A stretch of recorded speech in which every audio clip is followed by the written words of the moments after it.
ज्याला कोणाला वाटतं की आपल्या घरामध्ये सुख आणि शांती नांदावी, आपल्या घरामध्ये एक सौख्य प्राप्त व्हावं आणि आपल्या घरातलं वादंग जे आहे ते निरसन व्हावं, आपल्या घरामध्ये शांतता प्राप्त व्हावी, यासाठी एक सुंदर असा उपाय आहे की ज्याच्यामुळे आपल्या अडचणी ह्या नक्की दूर होतील, घरामध्ये शांती ही नक्की प्राप्त होणार आहे. तुम्ही हा उपाय नक्की करून बघा.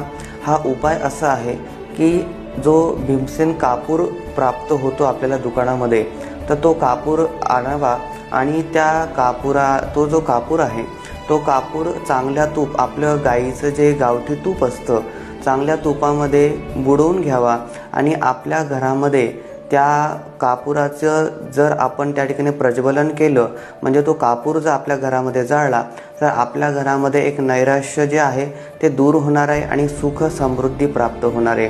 हा उपाय नक्की करून बघा.